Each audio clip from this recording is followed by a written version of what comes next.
Episode 93, Kekhawatiran yang berlebihan. Kepanikan juga terjadi di kediaman utama Dirgantara. Pria posesif itu juga menghubungi keluarganya dan mengatakan jika perut Fajira sakit. Saat ini, sepasang manusia yang sudah menua itu berada dalam perjalanan menggunakan helikopter agar bisa sampai lebih cepat. Irfan juga berteriak meminta pertolongan kepada Biyuri dan pekerja lainnya untuk mengambilkan air hangat atau apapun agar bisa mengurangi sakit yang dialami oleh istrinya. Aku sedikit menyesal mengatakannya kepada kamu, Mas. Tahu begini aku lebih baik diam saja tadi. Batin Fajira jengah melihat kelakuan Irfan yang terlampau khawatir terhadap kandungannya. Sementara Fajri terbangun karena mendengarkan suara Irfan yang begitu keras. Ia menatap Fajira yang terbaring dan wajah Irfan yang begitu khawatir, membuatnya segera turun dan bergerak cepat agar bisa memastikan jika bunda dan calon adiknya baik-baik saja. Bunda, teriak Fajri naik ke atas tempat tidur. Aduh, aku merasa tidak sanggup mengurus dua pria posesif ini. Batin Fajira pasrah. Bunda kenapa? Tanya Fajri memeriksa Fajira satu persatu. Sedikit banyaknya ia tahu bagaimana cara memberikan pertolongan pertama pada orang yang sedang sakit. Bunda gak apa-apa sayang. Tapi, ucapan Fajri terputus karena kedatangan 3 orang dokter kandungan bersama dengan Rai. Irfan segera bangun dan berjalan ke arah mereka. Tolong istri saya dokter. Dia mengatakan kalau perutnya kram karena tadi istri saya habis berdebat dengan seorang perempuan. Lirik Irfan sambil menatap Fajira. Hanya itu tuan? Tidak ada hal yang lain? Tanya salah satu dokter dan membuat Irfan tersulut emosi. Apa kau bilang? Hanya itu? Bagaimana jika terjadi sesuatu dengan anak dan istri saya, ha? Kau seorang dokter tapi bisa berkata seperti ini hanya sebuah hal yang sepele? Irfan menatap horor ke arah dokter itu. Tuan, sebaiknya Nyonya segera kita periksa daripada harus berdebat seperti ini, ucap Rai menenangkan Irfan. Laki-laki itu mengalah dan meminta dokter untuk memeriksa keadaan Fajira. Dokter itu cukup terkejut dengan kondisi janin perempuan berharga milik Irfan itu. Peluh dingin mulai menyebar ke seluruh permukaan kulitnya. Bagaimana keadaan istri saya, dokter? Desak Irfan yang sudah tidak sabar mengetahui keadaan Fajira. Iya, dari hasil pemeriksaan saya, Nyonya memang mengalami shock dan terguncang, Tuan. Mungkin karena berdebat dengan perempuan yang Anda maksud tadi. Beruntung, janin yang sedang dikandung oleh Nyonya cukup kuat. Dokter itu sedikit menghela napasnya karena janin Fajira yang masih kuat. Saya menyarankan agar Nyonya bisa bed rest selama 2 hari dan juga tidak berhubungan badan terlebih dahulu, hingga kondisi Nyonya kembali stabil. Ini ada beberapa vitamin untuk Nyonya konsumsi, semoga lekas sembuh. Mungkin Nyonya akan mengeluarkan sedikit plek karena janin cukup terganggu, Tuan, tapi tidak ada masalah yang serius. Sejauh ini kondisi ibu dan bayi baik-baik saja, namun dalam 2 hari jika pleknya belum hilang, silakan datangi dokter untuk pemeriksaan yang lebih intensif, ucap dokter perempuan itu sedikit sungkan dan tersenyum sambil menatap Fajira. Terima kasih banyak dokter.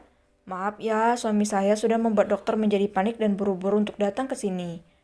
Ucap Fajira sedikit segan dengan perilaku Irfan. Gak apa-apa Nyonya, ini sudah kewajiban kami untuk memenuhi keadaan darurat seperti ini. Apa masih ada yang ingin ditanyakan Nyonya? Tuan, tanya dokter itu sambil membereskan peralatannya. Apa Aji boleh bobo sambil memeluk bunda dokter? Ucap Fajri yang sudah berbaring di samping Fajira sambil mengelus perut yang sudah sedikit menonjol itu. Boleh saja, tapi kalau tuan muda tidurnya banyak gerak, nanti ditakutkan dedeknya ketendang sama abang. Ucap dokter itu sedikit takut karena lancang memanggil Fajri dengan sebutan abang. Namun ia hanya berpikir ini sangat baik untuk membangun kepercayaan diri anak kecil. Ia tersenyum manis menatap Fajri yang sudah sangat mengkhawatirkan bunda dan adiknya. Aji paham dokter, terima kasih. Fajri kembali mengelus perut Fajira dengan lembut, berharap dengan usapan tangannya, adik yang ada di dalam perut itu bisa lebih tenang dan merasa terlindungi olehnya. Abang sudah pintar ya menjaga adiknya. Puji dokter perempuan itu berhasil membuat Fajri merona dan bangga. Terima kasih Bu Dokter. Calon abang itu menyembunyikan wajahnya di pinggang Fajira dan membuat semua orang di sana menjadi gemas. Dijaga adiknya ya. Bang, kalau ada apa-apa cepat hubungi dokter. Saya pamit dulu Nyonya. Iya, terima kasih dokter. Sekali lagi saya mohon maaf. Ucap Fajira sungkan. Tidak apa-apa Nyonya. Permisi. Semua orang pamit dan segera keluar dari ruangan itu. Tinggal keluarga kecil Irfan di dalam kamar. Kedua laki-laki itu terlihat berkaca-kaca. Mereka merasa bersalah karena tidak bisa menjaga Fajira sampai hal ini terjadi. "Ayah sama abang kenapa?" tanya Fajira yang sudah letih melihat sikap berlebihan dari kedua prianya. "Maaf," ucap Fajri dan Irfan berbarengan. Fajira hanya berusaha menahan tawa ketika melihat ekspresi dua pria tampan yang tengah duduk sambil menekuk wajah mereka. "Sudah ya, tadi kan kata dokter Bunda nggak apa-apa. Cuma butuh istirahat saja," ucap Fajira merentangkan tangannya agar dua pria itu bisa masuk ke dalam pelukannya. "Ulu-ulu tayang Bunda ini. Habis ini mandi lagi ya. Bunda mau istirahat dulu sebentar," ucap Fajira dan diangguk oleh Irfan dan Fajri. "Udah sana mandi dulu." Fajira melepas pelukannya. "Ayah saja yang mandi dulu," ucap Fajri kembali berbaring di samping Fajira. "Aji saja dulu nak, biar ayah yang menemani Bunda," ucap Irfan mengelus perut istrinya. "Mandi berdua yo biar cepat," sergah Fajira cepat menyudahi perdebatan dua orang laki-laki posesif itu. "Ayo sayangnya Bunda mandi dulu ya, nanti kita tidur lagi sambil peluk-peluk," sambung Fajira kembali. "Iya Bunda," ucap Fajri merentangkan tangannya meminta untuk digendong oleh Irfan. "Jangan kemana-mana ya sayang," ucap Irfan lagi sebelum ia berjalan masuk ke dalam kamar mandi. Fajira menghela napasnya yang terasa berat. Ia lelah bukan karena sakit, tapi ia lelah karena mengurus dua pria tampannya yang memang harus benar-benar dijaga agar tidak dicolong oleh orang lain dan meladeni semua sifat posesif mereka. Namun satu sisi ia juga sangat bahagia karena sudah ada yang memperhatikannya selepas kepergian orang tua yang sangat ia sayangi. Perlahan Fajira menutup mata dan terlelap di atas kasur empuk itu. Ia sangat merasa lelah karena emosi yang tak kunjung reda, ditambah hormon kehamilannya semakin bertambah. Namun ia masih bersyukur karena anak yang tengah ia kandung dalam keadaan baik-baik saja. Tak berapa lama, dua pria posesif itu keluar dengan handuk yang melilit di tubuh masing-masing.